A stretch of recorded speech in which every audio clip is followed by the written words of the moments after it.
Bonjour et bienvenue. Aujourd'hui, on va décortiquer ensemble un modèle économique qui a l'air de sortir tout droit de la science-fiction. Et pourtant, ce qui est fou, c'est qu'il s'inspire d'une histoire bien réelle et assez surprenante. On va parler d'agents IA, de revenus universels et d'une petite île des Caraïbes qui, presque par accident, a peut-être tracé la voie. Voilà la question centrale. Est-ce qu'un simple coup de chance numérique, une sorte de loterie géographique du web, pourrait vraiment détenir la clé pour financer un revenu de base pour 8 milliards de personnes? L'idée, c'est vrai, a l'air complètement folle, mais vous allez voir que les chiffres, eux, sont bien réels. Allez, on plonge dedans. Pour bien saisir comment on peut arriver à une idée aussi massive, il faut d'abord revenir à la base, à une histoire qui se passe en ce moment même. On part pour l'île d'Anguilla. Grâce à son extension Internet en .ai, elle est devenue, sans vraiment le chercher, une sorte de superpuissance de l'économie numérique. Et voilà le chiffre qui change absolument tout. D'ici 2025, Anguilla devrait toucher environ 65 millions de dollars, uniquement avec la vente de noms de domaine qui se termine par .ai. Pour une petite île, c'est juste colossal.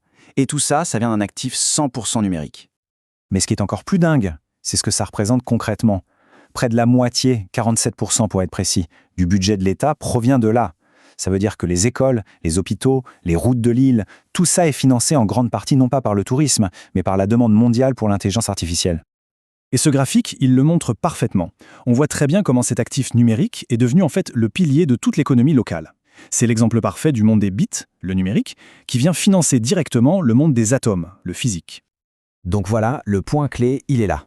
On a une petite population bien réelle de 16 000 personnes qui vit en partie grâce aux revenus générés par une main-d'œuvre numérique qui, elle, ne dort jamais.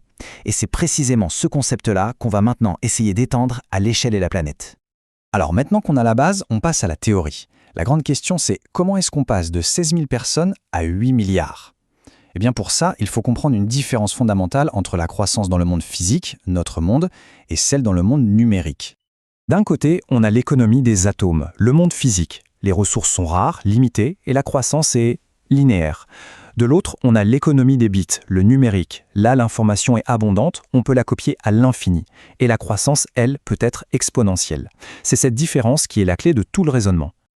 Ok, donc si on prend l'exemple d'Anguilla et qu'on y ajoute cette idée de croissance exponentielle des bits, on peut commencer à imaginer un scénario à l'échelle mondiale. C'est le projet IA.xyz, une simulation pour voir ce qui pourrait se passer. Voici les règles du jeu, en quelque sorte. L'île virtuelle, cette fois, c'est une plateforme numérique, un pont technologique.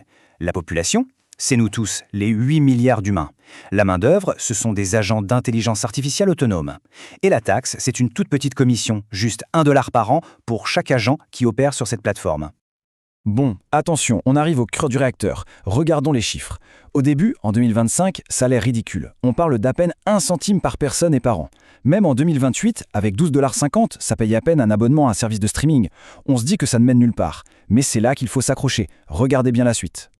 Et voilà le fameux mur vertical de la croissance exponentielle.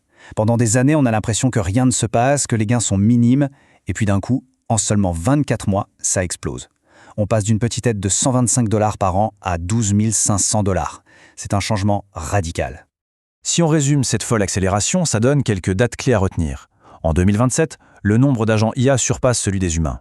En 2030, on atteint un premier seuil, un revenu de base fable. Et dès 2031, on franchit la barre d'un revenu universel élevé qui se rapproche d'un salaire de classe moyenne. Alors là, le rêve est beau, n'est-ce pas?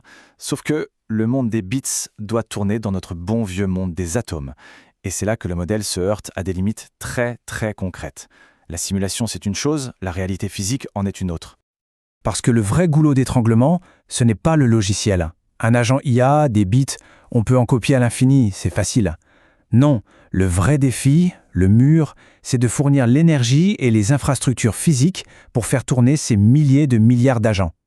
Et ce défi énergétique, il faut vraiment en prendre la mesure. Parce que là, on ne parle pas de quelques pourcents en plus ou de construire quelques centrales. L'échelle du problème est gigantesque. Ce graphique, il est sans appel.